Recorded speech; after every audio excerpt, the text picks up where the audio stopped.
Hi friends, so I'm back with another video, and this is a very important part of your IELTS, be it your general or academic training. These are known as connectors, and you must have heard a lot about connectors because it's always said that connectors really play a very important role. So today I have gathered all the connectors and in a very easy manner.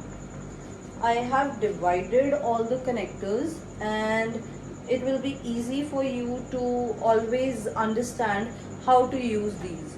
Basically, what happens is we cram a lot of things and we jot down a lot of connectors wherever we listen from, but the problem is in implementing, like how to use them. The usage is always the problem, be it any part of the grammar, right? So I have I have segregated the connectors on the basis of their function. Okay, so the first function I'm going to take up is sequence. Whenever we want to show a sequence in any essay, we use these connectors because see, when we use the sequence, whenever we have to talk about any kind of you can say like point 1, point 2, point 3, that is a sequence. Like in any essay, if you are giving let's say causes, it's the essay with causes, effects and remedies.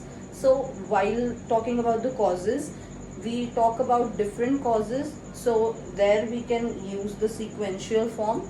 Like if we are starting with the cause, we'll say firstly. For the first cause, we'll say firstly, comma, and write down the first cause. Then secondly, the same way, thirdly, finally. Okay, the other way is, like if you have not started with firstly, then you can even start with initially. Initial again means first, like to begin. Okay, so initially, when you start with initially, then the next point should be started with subsequently. That means the next. If you have started with firstly, then you can follow the other form, like firstly, secondly, thirdly and finally. But if you have started with initially, then write down initially, subsequently and then finally.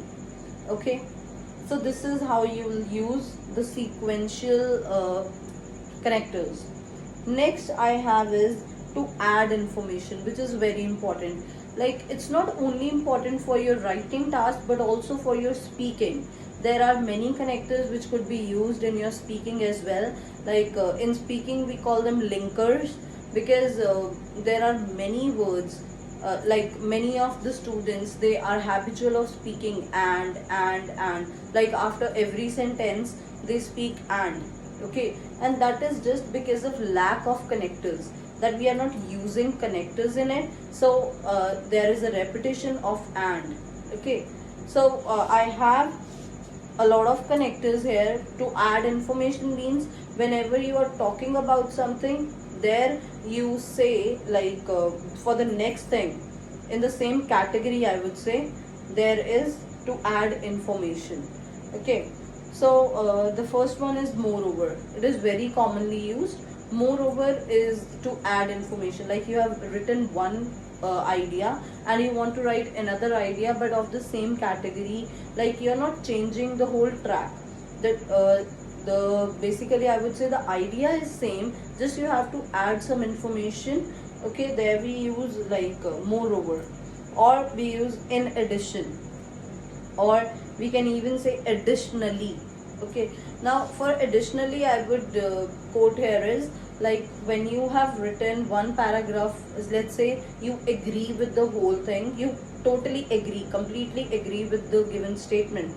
So one paragraph you are writing of agree, so you want to write more points. Okay, and you want to write another paragraph, so you can start the next paragraph, like say body para 2, so you can start with additionally.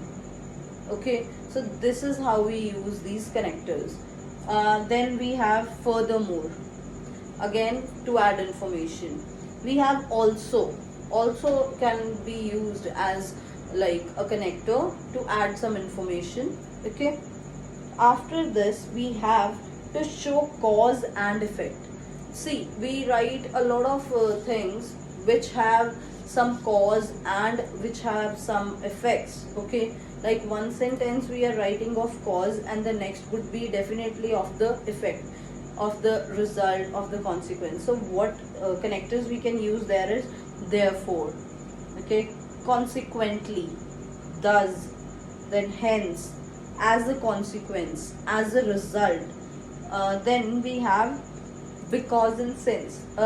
See, because and since is used mainly in the beginning of the sentence, and since shows like it shows the result first and then you say about the cause, whereas like in therefore and consequently, thus, as a result, as a consequence, these show the causes first and then the result.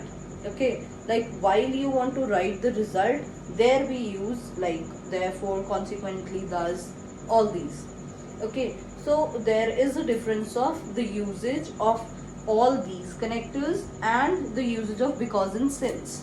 So there is a little difference. Okay, so if you really need to understand these, like how to use it, so you can just comment in the comment box, or you can place the queries. You can WhatsApp me on my number. So I'll be sharing the things. I can share some examples and I can even talk in details. Okay, next we have is to contradict or contrast. Contradict or contrast are the things like when you have written something and there is some opposite view, or there is some like contradicting statement to be shared. The next sentence, okay, is contradictory, or it has some kind of, you can say, contrasting information. So there what we use is but. But means something we have written like a positive thing, and just in the next sentence you want to write the negative thing, so we can use but. Same way, however. Now I'll give you one more thing, like how to use however. When you're writing some advantages in one paragraph, and in the next paragraph you want to write disadvantages, so you can directly start the paragraph with however. Like however, there are some disadvantages. Okay, so you can write like this. When you are writing about some positive things and you want to switch to negative ones, so you can start your paragraph with however, or you can start it with nonetheless or nevertheless. Okay, these are the words you can start it with. And then again, although, even though, while. Now these are the words like although and even though, especially although. I would say although is used in the beginning of the sentences. Again, the usage of although, even though, while is a bit different from how we are using but, however, nonetheless or nevertheless, these words. Okay, so I would say like this is how I have segregated function wise, like what functions like do these connectors have. So after this, if you still have some problems, well, I'll say that start writing some examples when you end up watching this video, and you can share some examples with me. If you want some kind of correction or you want some kind of guidance, you can just text me or call me, and you can WhatsApp me on my number, which is 8195996300. Thank you so much.